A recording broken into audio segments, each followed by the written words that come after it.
ನಮಸ್ಕಾರ. ಡೆಲ್ಲಿ ವಿರುದ್ಧದ ಪಂದ್ಯಕ್ಕಾಗಿ ತಂಡದಲ್ಲಾಯಿತು ದೊಡ್ಡ ಬದಲಾವಣೆ.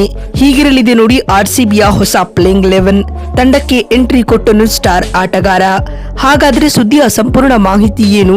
ಅಷ್ಟಕ್ಕೂ ಡೆಲ್ಲಿ ವಿರುದ್ಧದ ಪಂದ್ಯಕ್ಕೆ ಆರ್ಸಿಬಿ ತಂಡದ ಪ್ಲೇಯಿಂಗ್ 11 ಯಾವ ರೀತಿಯಾಗಿರಲಿದೆ ಮತ್ತು ಉಭಯ ತಂಡಗಳ ಬಲಾಬಲ ಹೇಗಿದೆ, ಹೀಗೆ ಇದರೆಲ್ಲದರ ಬಗ್ಗೆ ಈ ವಿಡಿಯೋದಲ್ಲಿ ಕಂಪ್ಲೀಟ್ ಆಗಿ ಮಾಹಿತಿ ತಿಳಿಸ್ಕೊಡ್ತಾ ಹೋಗ್ತೀನಿ. ಆದ್ದರಿಂದ ದಯವಿಟ್ಟು ಈ ವಿಡಿಯೋವನ್ನ ಕೊನೆವರೆಗೂ ನೋಡಿ.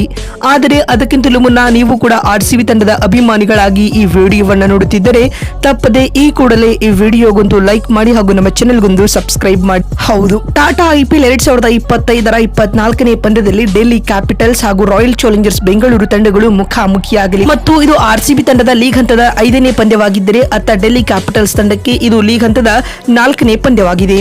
ಇನ್ನು ಆರ್ಸಿಬಿ ಮತ್ತು ಡೆಲ್ಲಿ ಕ್ಯಾಪಿಟಲ್ಸ್ ನಡುವಿನ ಈ ಪಂದ್ಯವು ಏಪ್ರಿಲ್ 10ರಂದು ಅಂದರೆ ನಾಳೆ ಬೆಂಗಳೂರಿನ ಚಿನ್ನಸ್ವಾಮಿ ಅಂಗಳದಲ್ಲಿ ನಡೆಯಲಿದೆ. ಇಲ್ಲಿವರೆಗೂ ಡೆಲ್ಲಿ ಕ್ಯಾಪಿಟಲ್ಸ್ ತಂಡವು ಆಡಿದ 3 ಪಂದ್ಯಗಳಿಂದ 3ರಲ್ಲಿಯೂ ಗೆಲುವು ದಾಖಲಿಸಿ ಟೂರ್ನಿಲಿ ಅನ್ಬೀಟನ್ ತಂಡವಾಗಿ ಕಾಣಿಸಿಕೊಳ್ಳುತ್ತಿದೆ. ಇನ್ನು ಇತ್ತ ರಾಯಲ್ ಚಾಲೆಂಜರ್ಸ್ ಬೆಂಗಳೂರು ತಂಡವು ತಾನಾಡಿದ 4 ಪಂದ್ಯಗಳ ಪೈಕಿ 3ರಲ್ಲಿ ಗೆಲುವು ದಾಖಲಿಸಿ 1 ಪಂದ್ಯವನ್ನ ಸೋತರೂ ಸಹ ಸಖತ್ ಸ್ಟ್ರಾಂಗ್ ಆಗಿ ಕಾಣಿಸಿಕೊಳ್ಳುತ್ತಿದೆ. ಮತ್ತು ಇದಲ್ಲದೆ ಇದಕ್ಕೂ ಮುನ್ನ 3 ಬಾರಿಯ ಚಾಂಪಿಯನ್ KKR ಹಾಗೂ 5 ಬಾರಿಯ ಚಾಂಪಿಯನ್ಸ್ ಚೆನ್ನೈ ಸೂಪರ್ ಕಿಂಗ್ಸ್ ಮತ್ತು 5 ಬಾರಿಯ ಚಾಂಪಿಯನ್ ಆದಂತಹ ಮುಂಬೈ ಇಂಡಿಯನ್ಸ್ ತಂಡಗಳನ್ನ ಅವರದ್ದೇ ತವರು ಅಂಗಳದಲ್ಲಿ ಆರ್ಸಿಬಿ ಸೋಲಿಸಿ ಬರುತ್ತಿರುವುದು ಆರ್ಸಿಬಿ ಅಭಿಮಾನಿಗಳ ಹಾಗೂ ತಂಡದ ಮನೋಬಲವನ್ನ ಹೆಚ್ಚಿಸಿದೆ.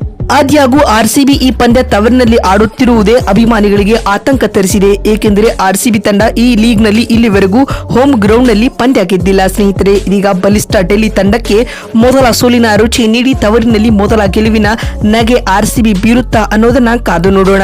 ಈ ಮಧ್ಯೆ ಡೆಲ್ಲಿ ವಿರುದ್ಧದ ಪಂದ್ಯಕ್ಕೂ ಮುನ್ನವೇ ಆರ್ಸಿಬಿ ತಂಡದ ಪ್ಲೇಯಿಂಗ್ 11 ನಲ್ಲಿ ಮಹತ್ವದ ಬದಲಾವಣೆಗಳಾಗಲಿವೆ. ತಂಡದಿಂದ ಲಿಯಾಮ್ ಲಿವಿಂಗ್ಸ್ಟನ್ ಅವರನ್ನ ಕೈಬಿಟ್ಟು ಅವರ ಸ್ಥಾನದಲ್ಲಿ ಇನ್ನೋರ್ವ ಇಂಗ್ಲಿಷ್ ಆಟಗಾರರಾದಂತಹ ಜೋಕಬ್ ಬೆಥೆಲ್ ಅವರಿಗೆ ಚಾನ್ಸ್ ನೀಡುವ ಸಾಧ್ಯತೆ ದಟ್ಟವಾಗಿದೆ ಸ್ನೇಹಿತರೆ. ಈ ಒಂದು ಚೇಂಜ್ ಬಿಟ್ಟರೆ ಆರ್ಸಿಬಿ ತಂಡದ ಪ್ಲೇಯಿಂಗ್ 11 ಅಲ್ಲಿ ಅಂತಹದ್ದೇನು ಮಹತ್ವದ ಬದಲಾವಣೆ ಕಂಡು ಬರುವುದಿಲ್ಲ ಸ್ನೇಹಿತರೆ. ಇನ್ನು ಅತ್ತ ಡೆಲ್ಲಿ ಕ್ಯಾಪಿಟಲ್ಸ್ ತಂಡ ಕೂಡ ತುಂಬಾ ಬಲಿಷ್ಠವಾಗಿ ಕಾಣಿಸಿಕೊಳ್ಳುತ್ತಿದೆ. ಟೂರ್ನಿಯಲ್ಲಿ ಈಗಾಗಲೇ 3 ಪಂದ್ಯಗಳಿಂದ 3ರಲ್ಲಿ ಗೆಲುವು ದಾಖಲಿಸಿ ಸೋಲಿಲ್ಲದ ಸರದಾರರಾಗಿ ಕಾಣಿಸಿಕೊಳ್ಳುತ್ತಿದ್ದಾರೆ. ಮತ್ತು ಡೆಲ್ಲಿ ಕ್ಯಾಪಿಟಲ್ಸ್ ತಂಡದ ಬಳಿ ಆರ್ಸಿಬಿ ತಂಡದ ಮಾಜಿ ಕ್ಯಾಪ್ಟನ್ ಆದಂತಹ ಫಾಫ್ ಡು ಪ್ಲೆಸಿಸ್ ಇದ್ದಾರೆ ಸ್ನೇಹಿತರೆ. ಚಿನ್ನಸ್ವಾಮಿ ಪಿಚ್ ಹೇಗೆ ಬಿಹೇವ್ ಮಾಡುತ್ತದೆ ಅನ್ನೋದನ್ನ ಅರಿದು ನೀರು ಕುಡಿದಿದ್ದಾರೆ. ಹೀಗಾಗಿ ಫಾಫ್ ಡು ಪ್ಲೆಸಿಸ್ ಇಲ್ಲಿ ಇಂಪಾರ್ಟೆಂಟ್ ರೋಲ್ ಪ್ಲೇ ಮಾಡಲಿದ್ದಾರೆ. ಅಟ್ ದ ಸೇಮ್ ಟೈಮ್ ನಮ್ಮ ಕನ್ನಡಿಗ KL ರಾಹುಲ್ಗೂ ಕೂಡ ಇದು ಹೋಮ್ ಗ್ರೌಂಡ್ ಆಗಲಿದೆ. ಹೀಗಾಗಿ ರಾಹುಲ್ ಕೂಡ ಇಲ್ಲಿ ಮಹತ್ವದ ಪಾತ್ರ ನಿರ್ವಹಿಸಲಿದ್ದಾರೆ. ಮತ್ತು ಸ್ಪಿನ್ ವಿಭಾಗದಲ್ಲಿ ಕುಲ್ದೀಪ್ ಯಾದವ್ ಪ್ರಮುಖ ಬೌಲರ್ ಆಗಿ ಕಾಣಿಸಿಕೊಂಡಿದ್ದರೆ ಫಸ್ಟ್ ಬೌಲಿಂಗ್ ನಲ್ಲಿ ಮಿಚೆಲ್ ಸ್ಟಾರ್ಕ್ ಆರ್ಸಿಬಿ ತಂಡಕ್ಕೆ ಶಾಕ್ ನೀಡಲು ಕಾದು ಕುಳಿತಿದ್ದಾರೆ. ಅಟ್ ದ ಸೇಮ್ ಟೈಮ್ ಈ ಕಡೆ ಕೂಡ ಆರ್ಸಿಬಿ ತಂಡ ಎಲ್ಲ ವಿಭಾಗಗಳಲ್ಲಿಯೂ ಬಲಿಷ್ಠವಾಗಿ ಕಾಣಿಸಿಕೊಳ್ಳುತ್ತಿದ್ದರೂ ಆ ತವರು ಅಂಗಳದಲ್ಲಿ ಸೋಲುವ ಭೀತಿಯೊಂದಿಗೆ ಆರ್ಸಿಬಿ ಕಣಕ್ಕಿಳಿಯುವುದಂತೂ ಸತ್ಯ. ಮತ್ತು ಡೆಲ್ಲಿ ಕ್ಯಾಪಿಟಲ್ಸ್ ವಿರುದ್ಧದ ಪಂದ್ಯಕ್ಕೆ ಆರ್ಸಿಬಿ ತಂಡದ ಪ್ಲೇಯಿಂಗ್ 11 ಯಾವ ರೀತಿಯಾಗಿರಲಿದೆ ಅಂತ ನೋಡ್ತಾ ಬರುವುದಾದರೆ ಆರಂಭಿಕರಾಗಿ ವಿರಾಟ್ ಕೊಹ್ಲಿ ಮತ್ತು ಫಿಲ್ ಸ್ಲಾಟ್ ಇನ್ನಿಂಗ್ಸ್ ಆರಂಭಿಸುವುದು ಕನ್ಫರ್ಮ್ ಸ್ನೇಹಿತರೆ. ಇನ್ನು ನಂಬರ್ 3ರ ಕ್ರಮಾಂಕದಲ್ಲಿ ದೇವದತ್ ಪಡಿಕ್ಕಲ್ ಕಾಣಿಸಿಕೊಳ್ಳಲಿದ್ದಾರೆ. ಪಡಿಕ್ಕಲ್ ಕಳೆದ ಪಂದ್ಯದಲ್ಲಿ 37 ರನ್ ಬಾರಿಸಿ ಅದ್ಭುತ ಟಚ್ ನಲ್ಲಿದ್ದಾರೆ.